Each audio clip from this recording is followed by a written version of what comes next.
My parents hid my adoption, then my real family found me.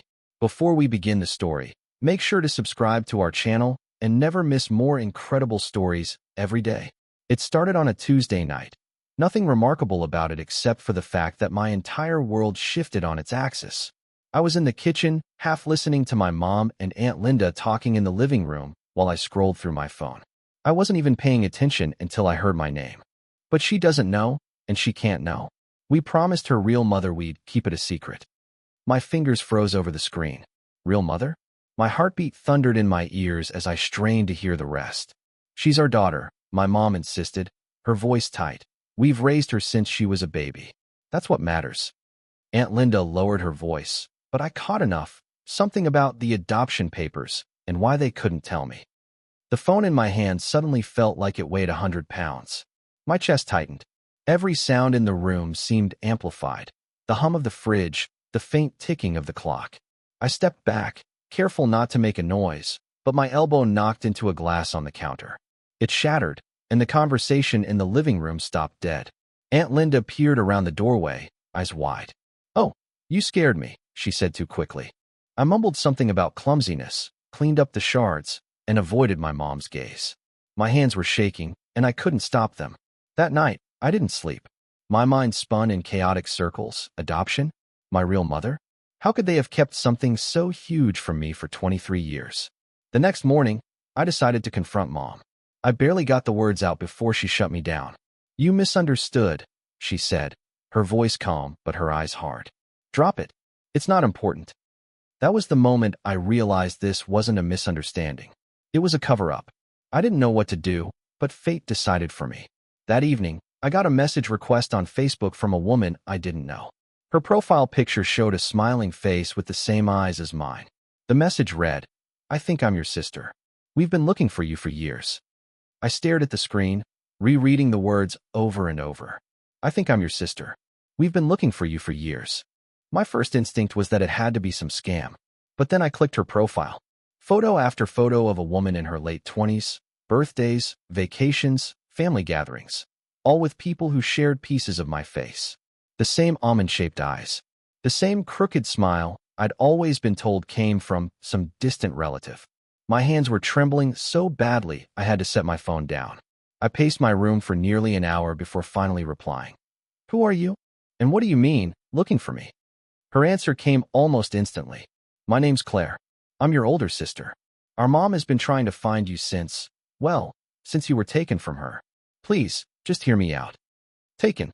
The word hit me like a punch to the chest. I wanted to shut my phone off, crawl into bed, and pretend none of this was happening. But curiosity, or maybe desperation, kept me glued to the screen. We messaged for hours. She told me about growing up with two younger brothers, about how their mother never stopped talking about the baby girl she'd lost. At first, Claire thought her mom was exaggerating, but as she got older, she started helping with the search. The kicker? She'd hired a private investigator 2 years ago, and just last month, they finally traced me to my parents' address. I didn't realize I was crying until a tear splashed onto my phone. My whole body felt cold, like my blood had turned to ice. Finally, I asked the question I'd been avoiding all night.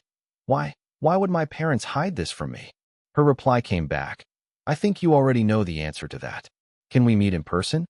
Before I could answer, I heard footsteps outside my door and my mom's voice saying, "We need to talk. Now." I opened the door to find my mom standing there, arms crossed, eyes sharper than I'd ever seen them. Dad was behind her, leaning on the wall like he already knew what this was about. "You've been talking to them, haven't you?" she said without preamble. Her tone wasn't scared. It was accusatory, almost hostile. For a moment, I couldn't speak. I still had my phone in my hand, Claire's last message glowing on the screen. My silence must have been all the answer she needed, because she stepped inside and closed the door with a quiet click. "You don't understand," she started, voice lowering. "They're not who you think they are." I wanted to scream, "Who am I then?" But the words caught in my throat. Instead, I asked, "Why didn't you tell me I was adopted?" Dad shifted uncomfortably, but Mom didn't flinch. "Because it was better this way. We saved you from a terrible life. Your birth mother." She stopped, biting her lip like she'd almost said too much. "Has been looking for me for years," I interrupted, my voice shaking. They wanted me. You kept me from them. Her jaw tightened. We gave you stability, love, a future. Would you rather have grown up in poverty, bounced around from place to place? It was like she was building a wall with every word, a wall between me and the truth. Dad finally spoke, his voice softer. We thought it was the right thing, but maybe we were wrong. Mom shot him a glare that could kill. Don't start. Something inside me snapped. I'm meeting them, I said, my voice firmer than I felt. You can't stop me. For the first time, Mom's expression cracked, fear flashing in her eyes before she masked it again. You have no idea what you're walking into, she said coldly, moving toward the door. If you go, you'll regret it. The door slammed behind them, leaving me alone in the silence, and with one text from Claire. Tomorrow, 2 p.m., the cafe on 5th. I'll be there. The next day, I stood outside the cafe on 5th, my palms damp despite the cool breeze. My heart pounded in my ears, drowning out the hum of traffic. I had rehearsed a dozen things to say, but now my mind was a blank page. Through the window, I saw her, Claire. She was sitting at a corner table, hands wrapped around a coffee cup, eyes darting to the door like she'd been counting the seconds. For a split moment, I just stared, taking in the familiar yet foreign features, the curve of her nose, the same shade of brown in her hair as mine. When I stepped inside, her eyes met mine and widened. She stood, hesitating, then crossed the small space between us. You look just like him, she whispered, voice trembling. Him? I asked, my throat tightening. She gestured for me to sit. Your father. Our father. I sat down slowly, gripping the edge of the table. You've known about me for a while? Claire nodded, her eyes glistening. Since I was 12. They told me you'd been placed somewhere safe. We tried to find you, but every door was slammed shut. Records sealed, people paid to keep quiet. The words hit like cold water. Paid? By who? Her expression darkened. Your adoptive parents. Or someone connected to them. I don't know the full story yet, but there's more. A lot more. I leaned back, my pulse racing. Why now? Why contact me now? Claire's hands tightened around her coffee. Because time's running out. Our mother's sick, and she wants to see you before, her voice broke. The air between us thickened with unspoken questions. I wanted to demand answers, but before I could, the cafe door opened again. My stomach dropped. It was my mom, and she was staring straight at us. Her eyes locked on mine, cold and sharp, the way they used to be when I'd done something wrong as a kid. She didn't even glance at Claire. What are you doing here? My mom asked, voice low but carrying enough bite to cut through the cafe's background chatter. Claire straightened, her jaw tightening. We're talking. We're family. Mom's lips thinned into a line. You are not family to my child. Something in me snapped. Your child? I said, my voice trembling. You mean the one you lied to for 23 years? The one you never told was adopted? Heads began to turn at nearby tables, but Mom didn't flinch. She reached into her purse, pulled out a folded piece of paper, and slid it across the table to me. Read it. Then you'll understand why I did what I did. It was a legal document, yellowed with age and adoption agreement. My name, their signatures, and one section blacked out so heavily the paper was warped. I looked up. What's under this? You don't need to know, she said quickly, her voice shaking for the first time. Claire scoffed. That's what you've been saying for decades. But the truth's coming out, whether you like it or not. My mom's gaze darted between us, her breathing shallow. Then she leaned in, her words barely above a whisper. If you keep digging, you're going to ruin more lives than you think. I froze, my mind spinning. What are you talking about? She didn't answer. She just stood up, dropped a 20 on the table for my coffee, and walked out, leaving the door swinging in her wake and 1,000 new questions burning in my head. I sat in my car for nearly 20 minutes, staring at the adoption document. The blacked-out section felt like a black hole, sucking in every answer I thought I had. Claire texted me twice, asking if I was okay, but I couldn't even respond. Eventually, I drove straight to my apartment, tossed my keys on the counter, and started digging. If my mom thought I'd let this go, she didn't know me as well as she thought. I grabbed an old shoebox of family papers from the top of my closet, report cards, hospital forms, and a few of my dad's pay stubs. I went through every piece, looking for anything tied to my birth or adoption. Halfway through, I found an envelope with my name written in my mom's handwriting, and inside, a birth certificate. Except it wasn't the one I'd seen before. This one had a hospital I didn't recognize, a different county, and no father's name listed at all. The mother's name wasn't my mom's. It was a name I didn't recognize. I barely had time to process it before my phone rang. Unknown number.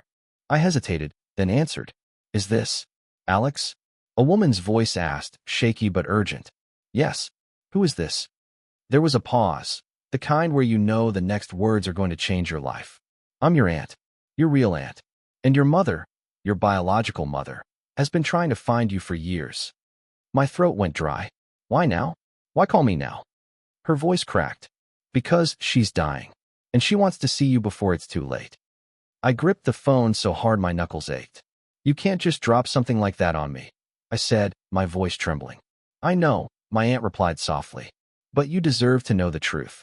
And she doesn't have much time. My mind was spinning. A week ago, I thought my life was stable, confusing, maybe, but safe. Now, it felt like the ground had been yanked from under me. My parents had lied for decades. My real family had been out there, searching. And my biological mother was dying. I asked her name. My aunt said it, a name I had never heard before, and I felt a strange chill. It didn't fit into my life, but it was somehow mine. She told me my mother lived 3 states away, and that she wanted to meet me face to face, no matter what your other parents say. I almost said yes right away, but then I thought about the fallout. My adoptive parents would lose it. My mom would probably deny everything, maybe even twist it to make me feel guilty for wanting to go. My dad would just stay silent like he always did. Then my aunt said something that stopped me cold. She's not the only one who wants to see you. You have a younger brother. He doesn't know you exist. But if you don't come now, he might never find out. I sat there, staring at the wall, the choice burning in my chest. I could keep pretending my life was what I thought it was, or I could tear it wide open. And then my phone buzzed again. This time, it was my mom. 3 words in the preview made my blood run cold. We need to talk. I stared at those 3 words on my screen until they blurred. My pulse pounded in my ears. It wasn't an invitation, it was a warning. I answered, my voice low.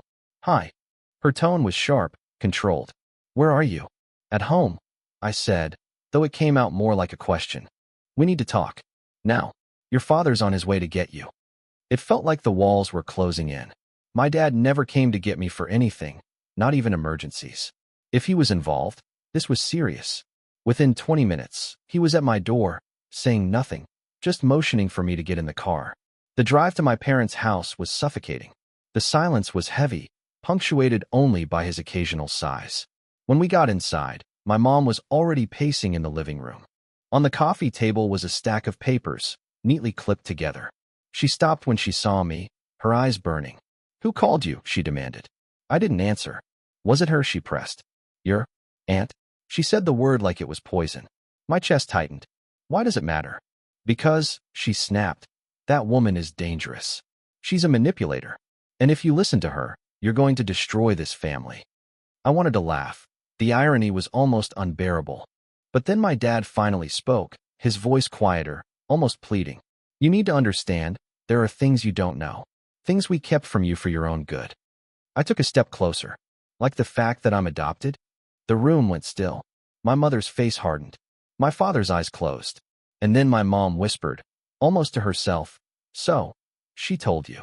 The air in the room felt heavier than I'd ever known it. My mom's words still hung between us like a live wire. So, she told you. I clenched my fists. Yes, she told me. She said she's my mother's sister. My real mother. My mom's jaw tightened, but she didn't deny it. My father, on the other hand, shifted uncomfortably and looked at the floor. You need to hear our side before you decide what to believe. My pulse thudded in my ears. You've had 24 years to tell me your side, I said, my voice cracking. And you never did. That's because we were protecting you, my mom shot back. Your birth family is complicated. They're not the people you think they are. I wanted to scream. You mean they're not liars? She slammed her hand on the coffee table. Don't you dare. We gave you everything. We raised you as our own.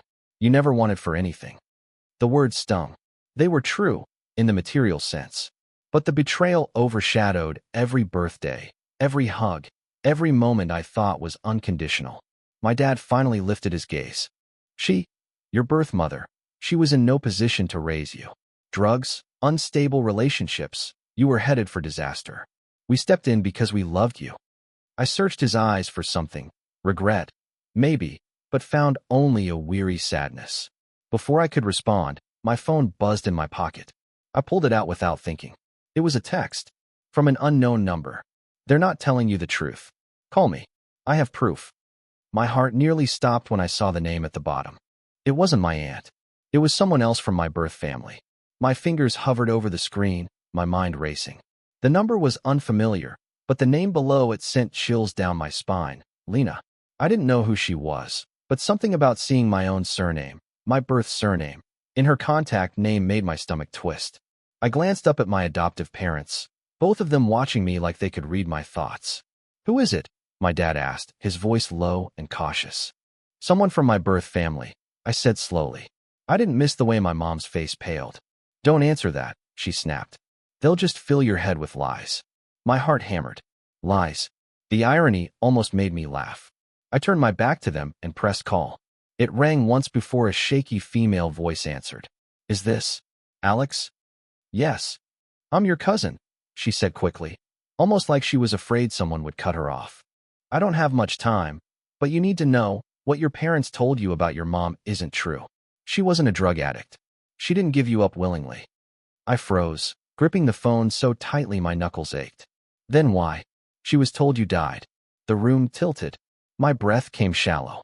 That's impossible. I've been alive here my whole life. She has proof, Lena whispered. Hospital records. Court documents. I can show you, but you have to come to me. Tonight. From behind me, my mother's voice cracked like a whip. Who are you talking to? I turned around, phone still pressed to my ear, and met her eyes. Her face was tight, almost panicked. My father stood now too, tension rolling off him in waves. And in that moment, I realized, they weren't afraid of me being hurt. They were afraid of the truth getting out. I hung up before Lena could say more, shoving the phone into my pocket like it might burn me.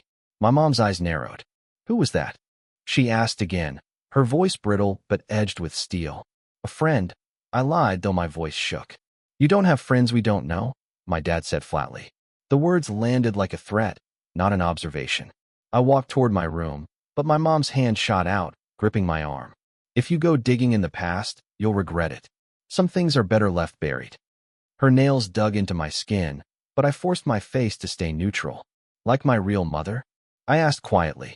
The silence that followed was suffocating. She released me as if I'd slapped her, and for the first time in my life, she didn't have an immediate comeback.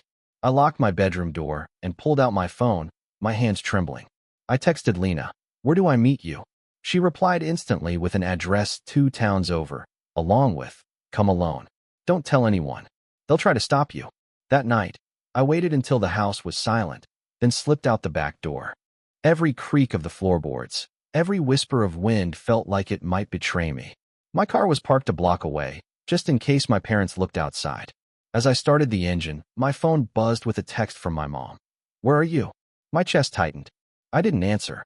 The road stretched out in front of me, dark and unfamiliar.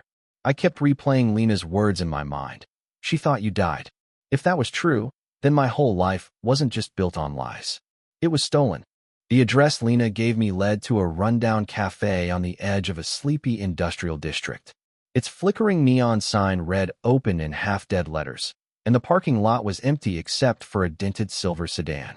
Inside, the air smelled faintly of burnt coffee and rain-soaked pavement.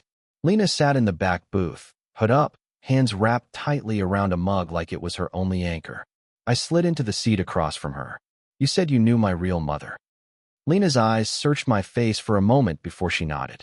"Her name is Marissa. She's been looking for you for 20 years. The world seemed to tilt under me. 20 years? How? Your parents told her you died in the hospital. They even gave her a death certificate." My stomach lurched. "That's not possible." "They wouldn't." "They did," Lena interrupted. "I worked in medical records at the time. I saw your file, and I saw the changes your parents made. I couldn't do anything then, but when Marissa came back last year asking questions, I knew I had to tell her the truth." I gripped the edge of the table, my nails digging into the cheap laminate. "Why me? Why now?" "Because your parents are panicking," she said quietly. "They know Marissa found me. They know the truth is coming out. Before I could respond, the cafe door opened. Cold air rushed in. My father walked in, and he was looking straight at me. My father's eyes locked on mine with a force that made my breath hitch. He didn't look angry. He looked controlled. Too controlled. That was always the danger sign. Mind if I join? He asked, already sliding into the booth beside me before I could answer. Lena's hand trembled as she set her coffee down. I should go. You're not going anywhere, Dad said, his tone calm but edged with steel. We need to clear the air. I forced myself to meet his gaze. Clear the air? You've been lying to me my entire life. You told my real mother I was dead. My voice cracked, but the fury in my chest burned hot enough to keep me steady. His jaw tightened. Your real mother couldn't take care of you. We gave you a life she never could. What difference does it make how we explained it to her? I stared at him, disbelief flooding my veins. What difference? You stole her child. You stole me. And you think that's just a matter of semantics? For the first time, a flicker of unease crossed his face. Things were complicated. You don't know the full story. Lena leaned forward, voice shaking but defiant. I think they know enough. Marissa's been waiting 20 years for the truth, and now she's going to get it. Dad's expression hardened into something I'd only seen a few times in my life. The expression he wore when he decided someone was a threat. I strongly suggest, he said slowly, that you stop digging into things that will only hurt you. Some secrets should stay buried. But then his phone buzzed on the table. He glanced at it, and his face went pale. The screen flashed with a name I didn't recognize, Marissa. The name on his phone seemed to burn into my vision. Marissa, my mother's real name. The woman he told me had moved on decades ago. For a moment, the whole cafe went silent in my head. No clinking mugs, no murmured conversations, just the thunder of my heartbeat. Dad quickly flipped the phone face down, but not before I snatched it from the table. So, you do talk to her, I said, my voice low and dangerous. Give that back. His hand shot out, but I pulled away, stepping out of the booth. Lena stood too, eyes darting between us. If you're in contact with her, then all this entire lie, was just to keep control over both of them, wasn't it? I swiped the green button before he could stop me. Hello. My voice wavered. There was a pause. Then, a soft, shaky voice. Is this Alex? My knees almost gave out. Yes. Who is this? It's Marissa. I think I'm your mother. I swallowed hard, staring at my father, whose face had drained of all color. Why are you calling my father's phone? Another pause. Because he promised me he'd tell you the truth 20 years ago. And now I think he's going to disappear before you know everything. My father lunged forward to grab the phone, but I turned away, pressing it tighter to my ear. Alex, Marissa whispered, voice breaking. Meet me before it's too late. There's something you need to see, something he's kept hidden all these years. I froze. Where? But before she could answer, the line went dead. My father stood there, breathing hard, his eyes cold. You're making a mistake, he said. Only this time, I wasn't sure if it was a warning or a threat.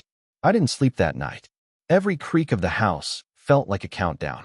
I kept replaying her voice in my head, trembling, urgent, almost desperate. Before it's too late. At dawn, I slipped out. Lena had texted me addresses linked to Marissa, but only one was still active, a small house on the edge of town.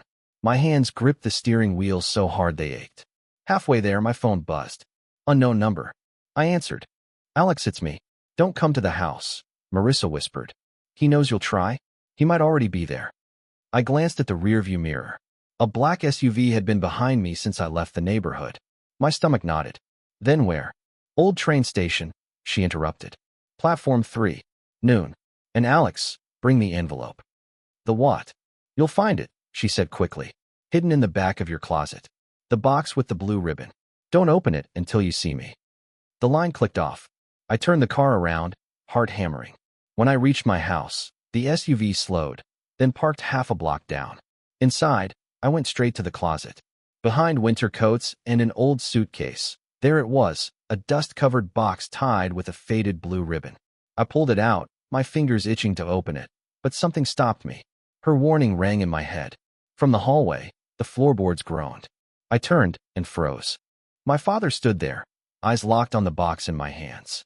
You weren't supposed to find that, he said quietly. And if you go to her, you'll regret it.